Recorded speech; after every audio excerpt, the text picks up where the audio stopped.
This is the most powerful fish in the entire ocean. And if you hit one with anything other than a perfect shot, it will ruin your day. It'll also ruin your gear if you're lucky. Oh my gosh. If you're unlucky, it'll steal your gear. And speaking of stealing, sharks will probably try to steal your catch. And if you're not careful, this fish can ruin your life.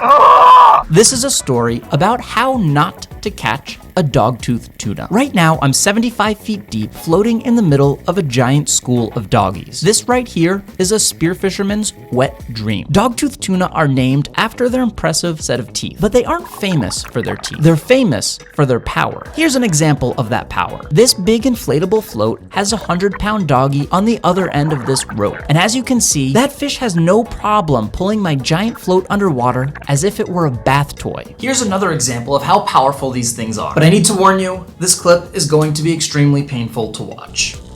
This is a video of my friend Kyoto hunting a doggy here in Bali. He's using the same gun that I have. It's made by Spearguns and it's perfect for hunting doggies because it's so powerful, but it's expensive. It costs over $1,000. But after Kyoto pulls the trigger, the doggy zooms off to deeper water, and he never saw that fish or his float or his $1,000 spear gun ever again.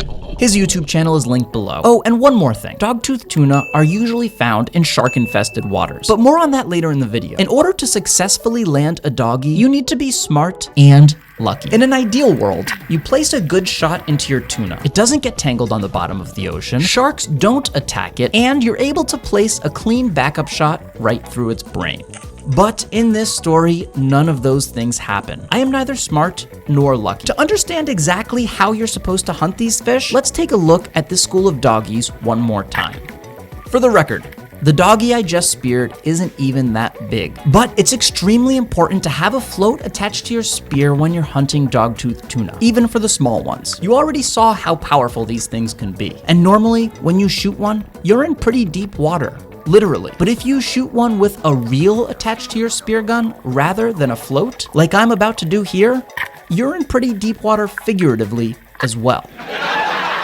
It's actually not that funny. If you are going to shoot a doggy with a reel, you need to place a really good shot, like this, because the last thing you want to do at the end of a long, deep dive is try to wrestle a powerful tuna to the surface with your bare hands. As you're about to see, that's how serious accidents happen. If you have a float on your gun, you can let the float do the work for you while you swim back up to the surface to breathe.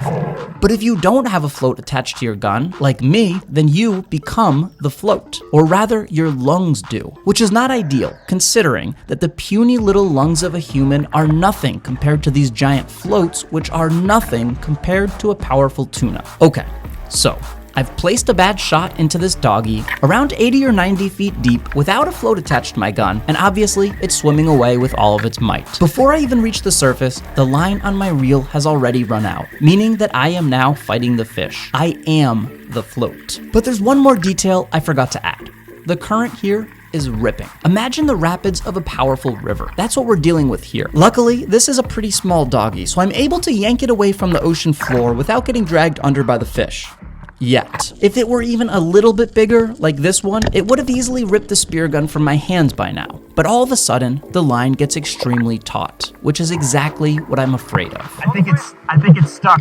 It means that the doggy is tangled up somewhere deep on the ocean floor. At this point, I think I'm gonna lose the fish.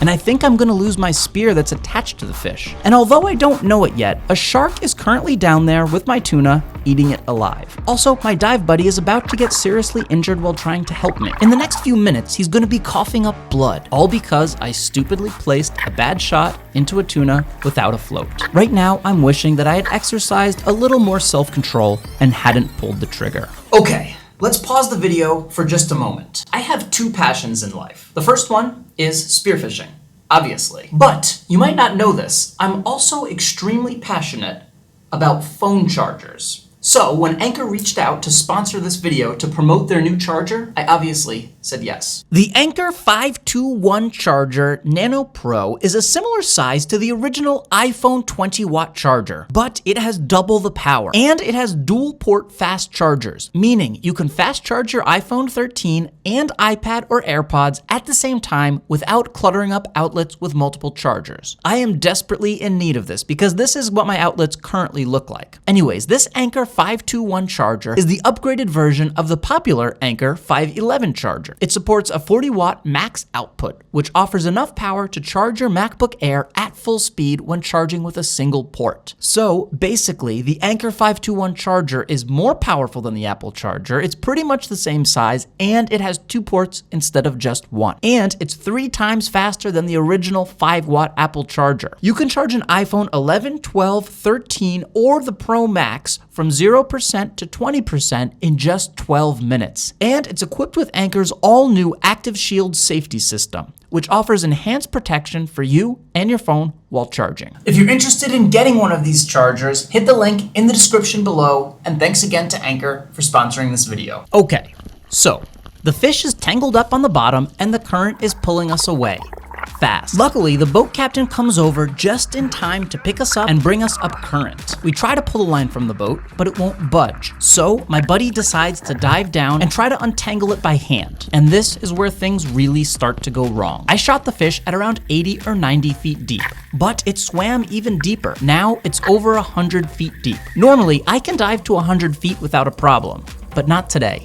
I'm not relaxed enough. There was so much excitement after shooting the fish and fighting the current that my heart rate is extremely elevated, and I can't find enough relaxation to get down that deep. Okay, hold on. Let's talk about relaxation for just a minute. It's one of the most important aspects of freediving. In freediving competitions, athletes can dive way past 100 meters, but they spend tons of time relaxing on the surface before their dives. It would be impossible for them to even get close to those depths without serious relaxation. And although the depths we're dealing with here are way shallower, 100 feet is still pretty deep, especially when you're spearfishing in crazy current. Luckily, my dive buddy is a much better diver than I am, and so the boat drops us off up current and he goes down to try to untangle the line. And this is when he gets injured. This injury is very specific to freediving. It's called a lung squeeze, and you know you got one when you start coughing and spitting blood into your hand, like this.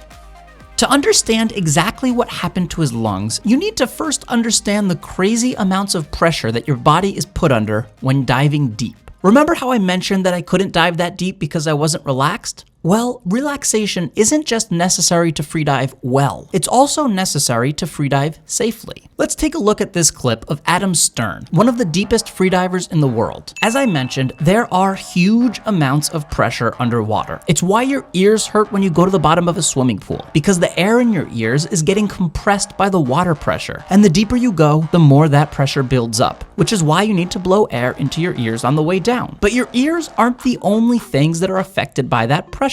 The exact same thing happens to your lungs. You just don't feel it. In fact, at just 10 meters of depth, your lungs have been compressed to half of their normal size on the surface. At 20 meters, your lungs are now just a third of the size they normally are on the surface. And at 30 meters or 100 feet, your lungs are a quarter of their normal size. Imagine the Grinch's heart, except with lungs. 2 sizes too small. You can see here that Adam is no longer pulling on the rope, but he's still going down. That's because his lungs have been compressed so small that he no longer floats. Now, he sinks. Anyways, the human body is built to withstand this pressure when diving. It's the exact same way that whales, seals, and dolphins withstand the pressure when they dive. But there's one caveat.